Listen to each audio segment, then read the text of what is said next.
هنا وهنا فقط يصنع وحوش التخدير.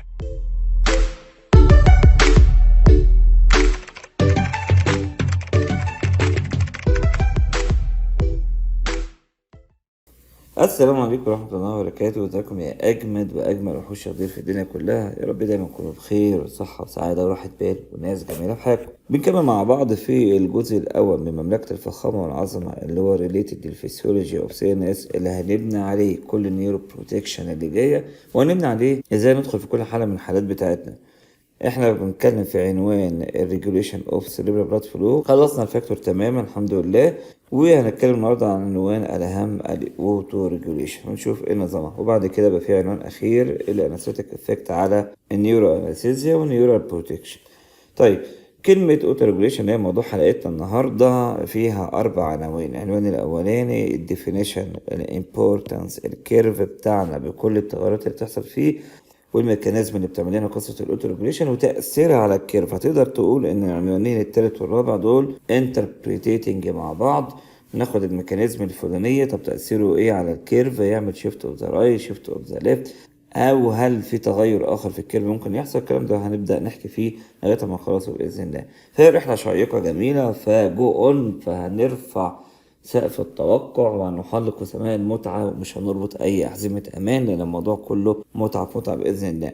افتكر إحنا هنا بنستثمر في نفسنا، إحنا بنخلي وقفتنا جنب العيان وقفة مختلفة جدا، أولا عشان ربنا، ثانيا عشان نفسنا.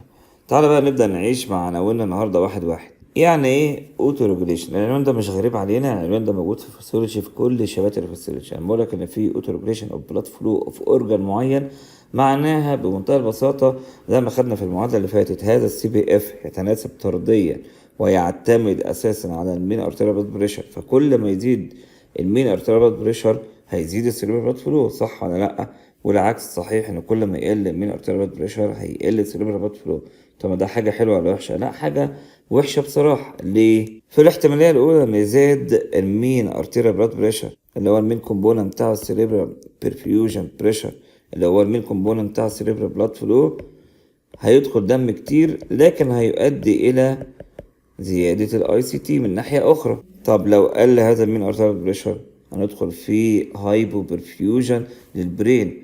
عشان كده الافضل ان هذا البلاد فلو ما بقاش معتمد بشكل اساسي على المين ارتيريال بلاد بريشر، لان ده مش في صالحنا دايما. فربنا عمل لنا سيستم رائع جدا، ديفنس ميكانيزم في منتهى الروعه. بتقول ايه؟ despite any mean arterial blood pressure، اوكي، سواء زاد او قل، فانا هحافظ على constant او maintain cerebral blood flow. هنقول ده كلام حلو جدا، بس الكلام ده في رينج معين من المين ارتيريال بلاد بريشر، من رقم كذا الى رقم كذا. الكلام ده حصل بطريقه اوتو، وده يعتبر ريجوليشن اوف سيريبرال بلاد فلو، فسموها كلمه اوتو ريجوليشن. هو ده الديفينيشن حضرتك. طبعا لو انت متابع معايا في السيولوجي، في الكدني، في الهارت، في اي حاجه تلاقي كلمه اوتو ريجوليشن منتشره جدا وخدناها كتير. الديفينيشن كالاتي، هو maintenance of cerebral blood flow with any change في المين ارتيريال بلاد بريشر. الكلام ده في رينج من 50 ل 150 ملم ميركوري، يعني طول ما المين ارتيريال بلاد بريشر من 50 ل 150 هنحافظ على maintain cerebral blood flow. ايه اهميه الكلام ده؟ تخيل يا سيدي انت في الرينج بتاع من 50 ل 150، لو المين ارتيريال بلاد بريشر وقع قوي بقى 60، او زاد قوي بقى 140، انت لسه في الرينج بتاعك من 50 ل 150. فهنقول البرين ما تقلقش، هيجيلك maintain cerebral blood flow في الحالتين، ال60 زيها زي 140، انت هتحافظ على سيريبرال بلاد فلو بتاعك زي الفل. يبقى الهدف من القصه دي زي ما هو باين كده، ان احنا نحمي البرين من اي تغير في المين ارتيريال بلاد بريشر، فالهدف بتاعنا هو بروتكشن. تيجي نعمل كيرف يعبر عن الحكايه ديت، هقول لك ماشي. الكيرفات بتاعتنا احنا بنتعامل معاها بطريقه مختلفه جدا. قول لي مين عندك على الاكس اكسس ومين على الواي اكسس. نكبر الكيرف ونشوف، لقينا اللي موجود على الاكس هو المين ارتيريال بلاد بريشر، وعلى الواي اكسس هو السيريبرال بلاد فلو. التمييزات بتاعتنا المين ارتيريال بلاد بريشر بالمليمتر ميركوري، والسيريبرال بلاد فلو بمليليتر بكل 100 جرام بير مينت. زود هنا 100 جرام. حلو، زي ما هو واضح كده. نفترض ان انت عندك مين 100 اهو، النقطه دي هيبقى عندها كام السيريبرال بلاد فلو؟ النورمال خدناه قبل كده اللي هو 50 مليلتر كل 100 جرام بير مينت، فبنطلع كده لغايه ما نقابل نقطه ال50، يبقى هي دي النقطه بتاعتنا. طيب بناء على فكرة الاوتو ريجوليشن، لو المين بتاعك قل ورحنا لغاية رينج ال50، برضه انت لسه بتاخد يا عم البرين 50 ملي لتر بلاد لكل 100 جرام في المينت. طب افرض المين زاد بنظرية الاوتو ريجوليشن، راح من 100 ناحية 150، برضه انت لسه بتاخد النورمال 200 ده سيريبرال فلو اللي هو 50. عشان كده لما تيجي ترسم الكيرف في منطقة ال50 ل 150، المنطقة اللي انا معلمك عليها بالاصفر ديت، despite any change في من arterial pressure، الا ان انا محافظ على constant maintained cerebral blood flow اللي هو كام؟ اللي هو 50. ففي بلاتو موجود اهو، ده اهم حاجة في الكيرف. طيب ماذا يحدث بقى لو احنا خرجنا بره النورمال رينج ده؟ بمعنى المين arterial blood pressure بتاعك يا سيدي ما بقاش 50، بقى اقل من 50. فاكر التناسب ما بينهم كان ايه؟ سيريبرال بلاد فلو والمين؟ ايوه التناسب ما بينهم كان طردي، يعني ده قل ده هيقل، ده زاد ده هيزيد. الكلام ده اوت اوف الرينج بتاع الاوتو ريجوليشن. طيب انت دلوقتي لما يبقى ضغط العيان المين بتاعه 40، ده كده اوت اوف رينج، فهتلاقي السيريبرال بلاد فلو بيقل زي ما انت شايف كده، يعني بينزل من 50 لقيم اقل بكتير. طب افرض المين ارتباط بريشر فوق ال 150، تناسب طرد هيزيد السيريبرال بلاد فلو، بس ده حاجه مش حلوه لانه بيزود لك الاي سي تي معاك وبيطلع لفوق كده. فاصبح الكيرف بتاعك عباره عن بلاتو اريا في النورمال رينج اوف اوتو ريجوليشن من 50 ل 150، وينزل الكيرف لتحت طول ما انت بتقل في المين ارتباط بريشر، ويرفع لفوق طول ما انت بتزيد في المين ارتباط بريشر بمنتهى السهوله واللذاذه. طيب ايه بقى اللي يشرح لنا القصه دي حصلت ازاي؟ بمعنى ليه في الرينج بتاع 50 150 احنا كنا محافظين على كونستانت سيريبرال بلاد فلو؟ ايه الميكانيزم اللي عملت لك كده؟ طيب انا ليه اخد الميكانيزم؟ لا طبعا الميكانيزمات بتفهمك الدنيا جدا، بناء على الميكانيزمات اللي احنا هنفهمها نقدر نستغلها ونعمل موديفيكيشن في حاجات كتير تفيد العيان بتاعنا.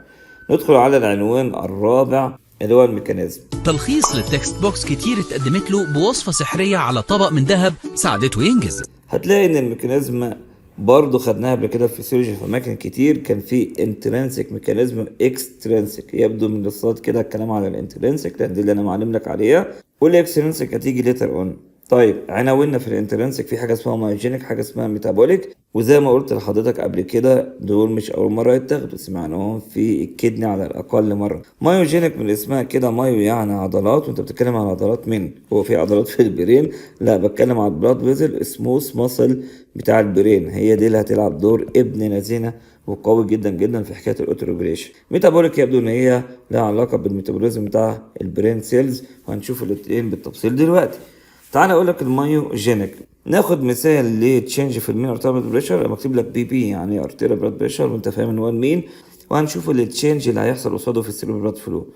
وادي علامه التشينج كانها هرم كده، تمام؟ او بنستسهل بنعملها مثلث. خد المثال الاولاني، لو زاد الارتيريال بلاد بريشر لاي سبب من الاسباب يحصل ايه؟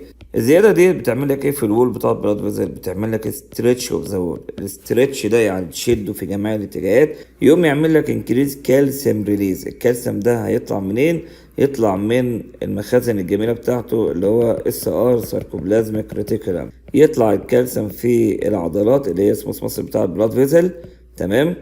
ويبدا الكالسيوم يعمل الدور الاهم بتاعه اللي هو الكونتراكشن. بطل مسرحيه الكونتراكشن هو الكالسيوم. لما نعمل كونتراكشن في بلاد فيزل اسمه فازو كونستريكشن، فضيقنا شويه اليومن والدايمتر بتاع البلاد فيزل، فيقوم يقل السيريبرال بلاد فلو للنورمال تاني. يعني مع الزياده اللي كان هيزيدها الارتيريال بلاد بريشر كان هيزيد السيريبرال بلاد فلو. اوكي حلو، نسيبه يزيد؟ لا احنا عايزين نحافظ عليه. يجي سنه فازو كونستريكشن نقصه لك تاني للنورمال. لما زاد في الاول بعد كده قللناه، احنا حافظنا عليه يبقى ثابت. ادي ميكانيزم مايوجينيك، ده انترنسك من جوه البلاد فيزل، ما جالناش اكسترنسك فاكتور هو اللي قالنا نعمله يا جماعه اوتو ريجوليشن. طيب اديني مثال لو حصل العكس. هقول لك طيب بص معايا على الصوره اللي تحت ديت، لاي سبب قل البلاد بريشر. حلو، ايه اللي كان المفروض يحصل في السيريبرال بلاد فلو؟ كان المفروض ان هو يقل، لكن لقينا ان في ماده هيحصل لها ريليز من الاندوثيليوم مشهوره جدا اللي هي ال NO اللي هو نيتريك اوكسيد. ماذا يفعل هذا النيتريك اوكسيد؟ فازو دايليتيشن، فيوسع شويه ديامتر فيدخل دم اكتر، فنقوم نرجع سيريبرال بلاد فلو للنورمال تاني. يبقى اذا في الحاله ديت برضه انت منتين، كان هيقل وبعدين زودناه فحافظنا على نورمال سيريبرال بلاد فلو. يبقى اذا فكره المايوجينيك العضلات بيحصل فيها ريسبونس معين يمنع التغير في السيربرال بلاد فلو مع التغير في الارتيال بريشر. دايما طلع ماده تعمل لك فازو كونستريكشن من العضلات زي الكالسيوم في حاله زياده الضغط عشان ما يدخلش كتير، او نطلع ماده تعمل فازو دايليتيشن زي ناتريك اوكسايد بس المره دي من الاندوثيلين مش من السموث ماسل، تدخل لك بلاد فلو اكتر في حاله نقص الضغط. يبقى الفكره بقيت انت فاهمها، لو زاد الضغط انا عايز اعمل فازو كونستريكشن فاقلل الفوليوم اللي داخل قصاد زياده الضغط، يبقى انا كده في حاله من البالانس. لو قل الضغط وكان هيقل معاه السيربرال بلاد فلو او معمل حاله من الفازو دايليتيشن وزود الفوليوم اللي داخل فنحافظ على البالانس. بقيت احنا فاهمين الفكره كويس جدا وشاربينها الحمد لله رب العالمين. يعني الكلام ده هعتمد عليه جدا في شرح التغيرات اللي بيحصل في الكيرف بتاع الاوتوريجوليشن. ايه بقى الميتابوليك؟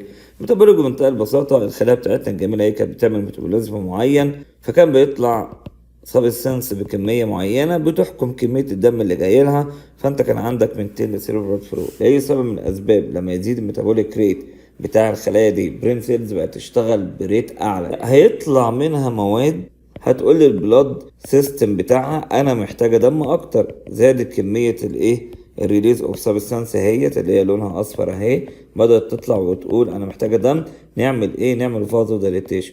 نظريه قديمه معروفه جدا ان الميتابوليزم لما يزيد يعمل فازو دايليتيشن، وده يعتبر انترنسك ميكانيزم تانية. كده خدنا الاتنين ميكانيزم بتوع الانترنسك مايوجينيك وميتابوليك، حلو جدا.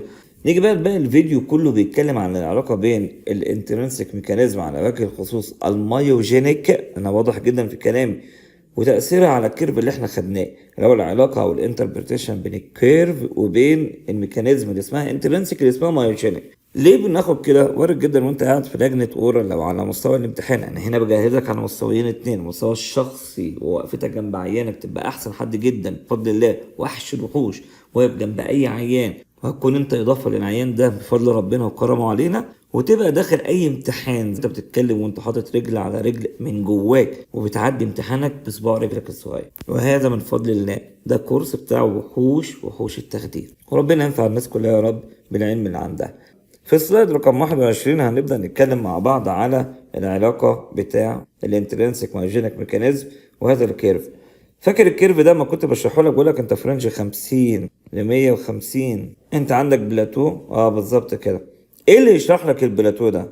بمنتهى البساطة لو احنا خدنا كده نقطة في نص المين ارتيريال بريشر زي نقطة ال 100 ملم ميركوري، ماشي، وليكن هي النقطة دي فوق زي ما انت شايف كده، السيربرال بلاد فلو عندها بيبقى 50 من 200. ناخد الناحية اليمين من الكيرف الرايت سايد، ماشي. لو انت المين ارتيريال بريشر بتاعك زاد ناحية ال 150، انا قلت لك ايه المايوجينيك ميكانيزم اللي كان بنعملها في حال زيادة البلاد بريشر؟ فازو كونستريكشن. فكنا بنيجي في الحتة دي بنعمل مقدار معين من الفازو كونستريكشن، اوكي، زدنا اكتر فازو كونستريكشن اكتر، الرسمة معبرة جدا، زدنا كبلاد بريشر اكتر نعمل مور فازو كونستريكشن لغايه اما نوصل عند رقم معين اللي هو عند ضغط 150 اللي هو الرقم ده اخر رينج بتاع الاوتوريجوليشن، ونقول انا وصلت ايوه للماكسيمم فازو كونستريكشن. كده انت ممتاز، مش البلاد فيزل مش هتقدر تعمل لك فازو كونستريكشن اكتر من كده، ده اخرها. بس الكلمه الاهم مش كلمه ماكسيمم، احنا ناس عندنا دقه شديده في كل حاجه. ماكسيمم فيسيولوجيكال، يعني ده بالاوتو ريجوليشن ميكانيزم، بالمايوجينيك انترنسك ميكانيزم، بالفسيولوجي اللي المصل عملته بنفسها. هو ممكن يجي حاجه من بره تعملك اكتر من كده، هنأجلها لحظه واحده، خليك كارت في جيبك. عشان كده كلمه فسيولوجيكال في غايه الاهميه. طب اكتر من كده حضرتك انت فوق بقى ال 150 تروح تلاحق مين اعتبر 170، ما عندكش بقى فازو كونستريكشن كديفنس ميكانيزم اكتر من كده، فهيبدا ساعتها يتناسب السي بي اف مع المينوتابل بريشر ويزيد معاه. تعال نروح الناحيه الثانيه من الكيرف اللي هو الليفت سايد، ماشي، الضغط بيقل اللي هو المين من 100 ورايحين ناحيه ال 50 90 80 70 60 50. ايه اللي كان بيحصل في المايوجينيك ميكانيزم؟ فازو دايليتيشن، بنقل اكتر فازو دايليتيشن اكتر، بنقل اكتر ماكسيمم، ايوه فيسيولوجيكال فازو دايليتيشن عند نقطه مين؟ ال 50. طيب الضغط اقل اكتر من كده، لا الفازو دايليتيشن مش هيعرف ينفعك اكتر من كده، ويقول لك ده اخري كفسيولوجي كانترنسيك باور اوف ذا بادي. هيبدا التناسب الطردي ويبدا يا سيدي يقل الكيرف زي ما شرحت لك قبل كده. ده الشرح البيوجينيك بتاع فكره ليه احنا على الكيرف في مرحله البلاتو من هنا لهنا كنا ثابتين ومن هنا لهنا كنا ثابتين، عشان الفازو دايليتيشن والفازو كونستريكشن بيمر بديجري مختلفه لغايه ما نوصل للماكسيمم فيسيولوجيكال باور بتاع الجسم. حلو، ادي السلايد 21 عدت على خير. تعال نشوف بقى ايه التغيرات اللي ممكن تحصل في الكيرف ده. هقول لك والله ممكن تغيرات تكون 3 احتمالات. يا اما ان الكيرف يحصل له شيفت تو ذا رايت، وادي الرايت اهوت، وانا قلت لك قبل كده ان يمينك يمين الكيرف وشمالك او يسارك هو يسار الكيرف. ايوه، فبالتالي عندي احتمال ان الكيرف كله يروح ناحيه اليمين شيفت تو ذا رايت، او الكيرف كله يروح ناحيه الشمال شيفت تو ذا ليفت. في احتمال اخر ان يكون نورمال، ده الطبيعي. في احتمال اخر ان يبقاش في بلاتو اصلا، الكيرف كده يبقى انضرب ضربه بنت لذينه، وده هنسميها كلمه ابولشمنت او نو اوتو ريجوليشن، وده لها حالات معينه. يبقى انا دلوقتي هبدا اكلمك في السلايد 22 و23 و24 على ال3 احتمالات بتوع الكيرف: شيفت اوف ذا رايت، شيفت اوف ذا ليفت، او نو بلاتو في الكيرف. الكلام ده في غايه الاهميه يا شباب، لما ممتحن بيجي يتكلم معاك ويشوفك انت فاهم البيزك فيسيولوجي بتاعت الناس ولا لا. وعادك هنا بقى تبدا تركز معايا اكتر واكتر، عشان الكلام اللي جاي على قد ما هو ممتع لكن يحتاج قدر كبير من التركيز. في رسمه واحده عملت لك 3 الوان. اللون الاسود يا سيدي هو ده النورمال بتاعنا اللي احنا متعودين عليه. عندي اوتو ريجوليشن رينج من 50 ل 150، ودي منطقه البلاتو. طب ده اللون البلاك. ايه بقى كده منطقي ان اللون الاخضر باين ان الكيرف اتزحزح ناحيه الشمال، فاللون الاخضر يمثل شيفت اوف ذا كيرف تو ذا ليفت، اما اللون الاحمر يمثل ان الكيرف اتزحزح ناحيه اليمين فيمثل شيفت اوف ذا كيرف تو ذا رايت. حلو جدا. تعال بقى ناخدهم واحده واحده. في الكيرف اللي كان في السطر رقم 21 لما كنا بنروح ناحيه الشمال كان السبب ايه؟ فازو دايليتيشن. ولما كنا بنروح ناحيه اليمين اهو كان السبب ايه؟ فازو كونستريكشن.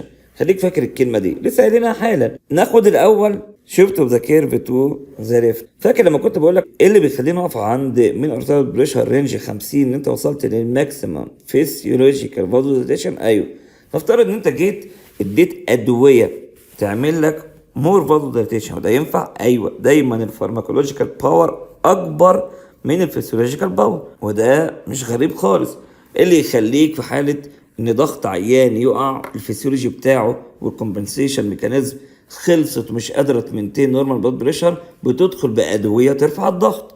دايما الفارماكولوجيكال انترفيرنس بيجي مع اخر الفسيولوجيكال او حتى بعده. لما الفسيولوجيكال يقول لك انا مش قادر اساعد الجسم ده لوحده، ادينا فازو دايليتور، ادويه فازو دايليتور. وعندك في شابتر السي في اس في الفارماكولوجي بتاعنا 7 فيديوهات في السي في اس روعه جدا، وكان جزء منهم كبير بيتكلم عن فازو دايليتور، تقدر ترجع لها عشان تستمتع بيها، خصوصا ده شغلنا ليل نهار. لازم يكون حد قوي جدا في الفارما بتاعتك، ما ينفعش يكون مستواك عادي في الفارما. ايه اللي هيحصل في الكيرف ساعتها لما ندي هذه الفازو دايليتور؟ اذا كان اخر البلاد بيزل في فازو دايليتيشن كده، تيجي هذه الادويه وتعمل لك فازو دايليتيشن كده اكتر واكتر، فتقوم تعمل لك اوتو ريجوليشن اكتر، وتخلي الجسم يستحمل النقص في المين ارتيريال بلاد بريشر اكتر، وما يقلش قصادها السي بي اف، وتخليه مينتين. يعني بدل ما كنا نقدر نستحمل اخرنا لغايه 50، لا انا دلوقتي اقدر استحمل لغايه ضغط 40 ملم ميركوري. انت طبعا فاهم انا بقول لك ضغط يعني يمين.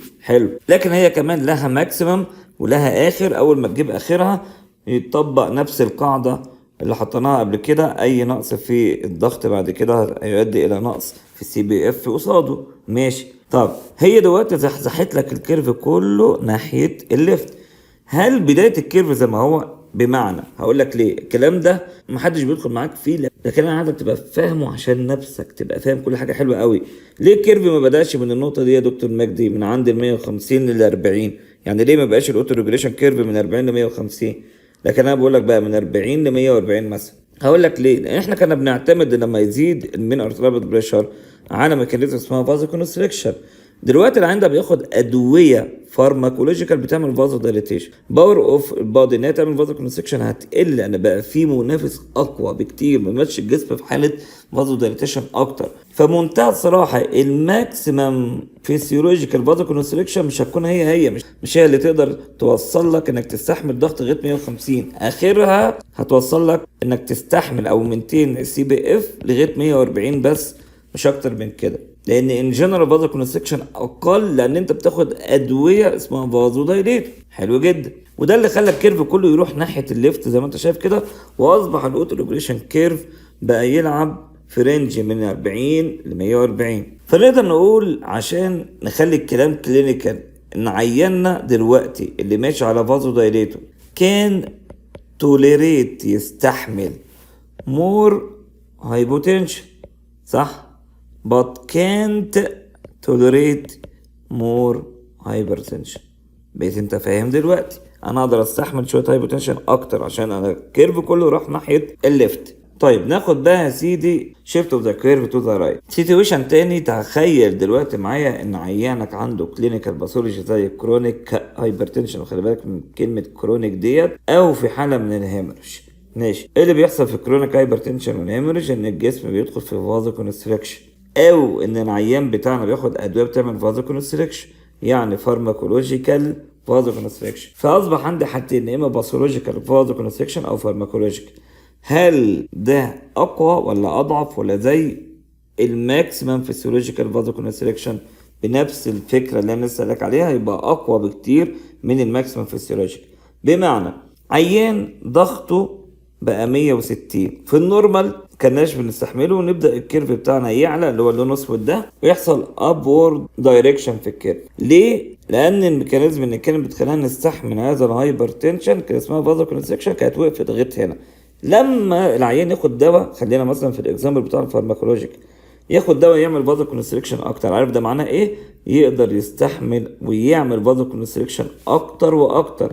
وبالتالي بنفس الفكره لما يزيد الضغط نعمل فازو كونستريكشن اكتر، فبدل ما كان هيزيد السي بي اف بزياده الضغط يبدا يقل شويه فيبقى 200، فالكيرف يتحرك ناحيه، احنا رايحين ناحيه ايه؟ ايدك اليمين ولا اليسار؟ اهو اليمين، فالكيرف يتحرك ناحيه اليمين. حلو.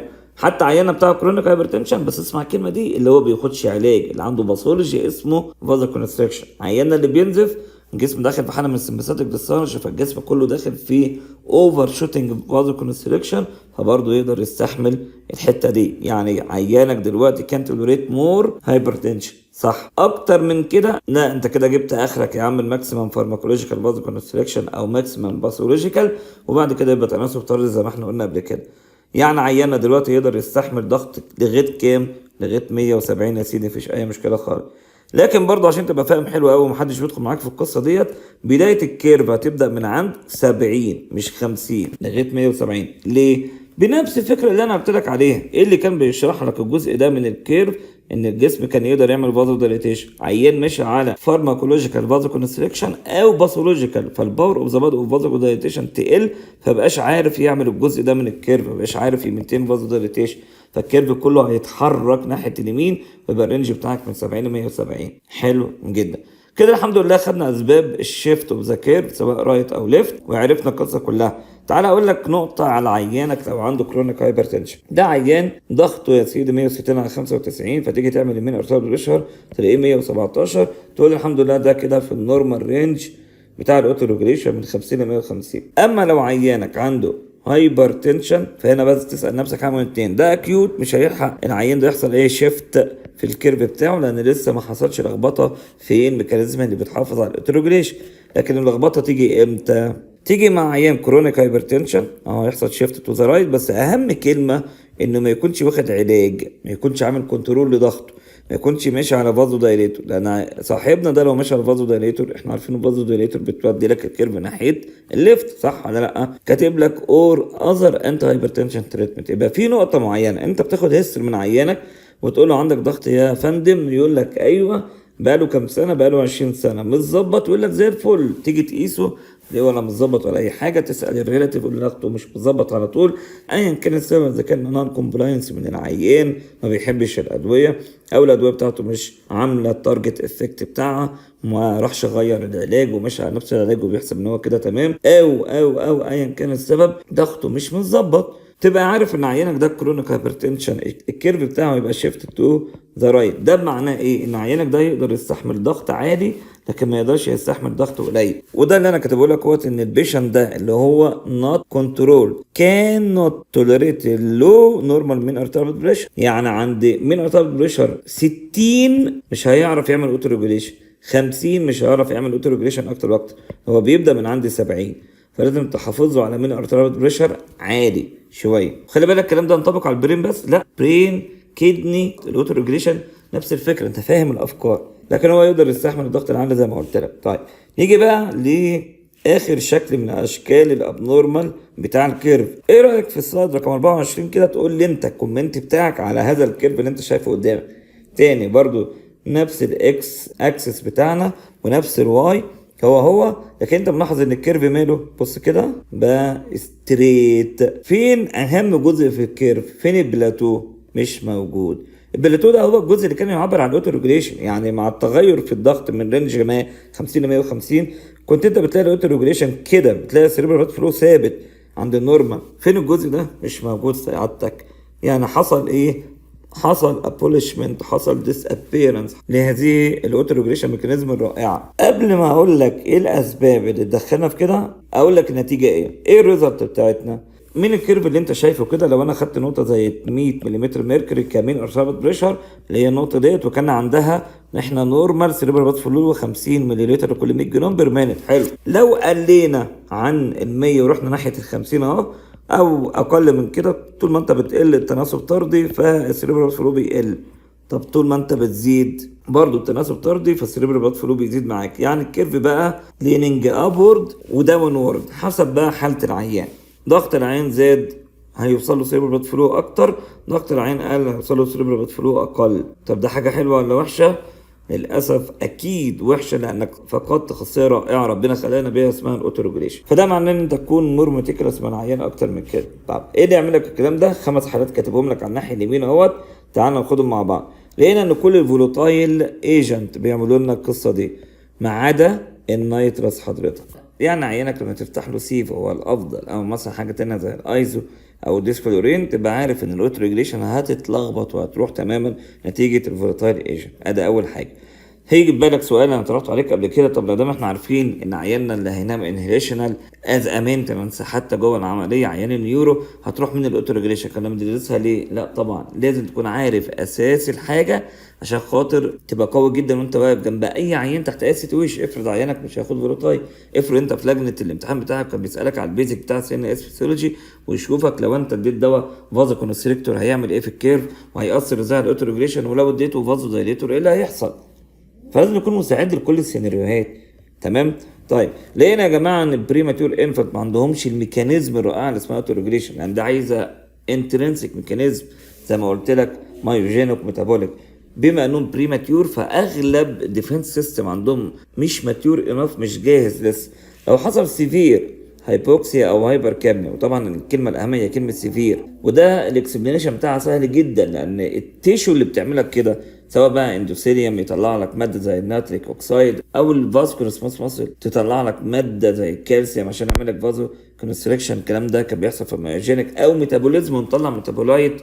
الكلام ده مش هيبقى فايتال ولا شغال كويس في حاله السيفير هايبوكسيا عندي هايبر كابنيا. ليه؟ لانه مش رايح لهم اكسجين كويس او عندهم سي او 2 كتير. عايزين تشو سليمه عشان تساعدنا في تنفيذ المهمه دي. عيان مثلا مش قادر يطلع النيتريك اوكسايد فما يبقاش عنده الفازو دايليتور ميكانيزم اللي كانت بتودي لك الكيرف ناحيه الشمال في النورمال رينج اللي هي كانت الحته دي اللي انا برسمها لك دي. عيان عنده اكيوت انكريس في الانتراكايت تنشن نتيجه مثلا هيد تروما على سبيل المثال، مش معنى لان الاكيوت انكريز في الانتراكايت تنشن مش هديك وقت يسمح لك بانك تعمل كومبنسيشن اسمها اوتو ريجوليشن، صح ولا لا؟ ده ال5 حاجات اللي احنا بنلاقيش الاوتو ريجوليشن معانا بتسندنا، بالعكس بتضيع مننا. تعالوا نقولهم مع بعض. انا هقول لك جمله في كل واحده. الفولاتايل كلهم لا ما عدا النيترس. الانفانت كلهم لا البريماتور فقط. الهايبوكسيا والهايبر كابنيا لا السيفير فورم منهم. مفيش ماده زي الناتريك اوكسايد. زياده الاي سي تي بصفه عامه لا الاكيوت ستيج بتاعه. حلو جدا. مراجعات ومتابعات مستوى وتدريب على الامتحانات.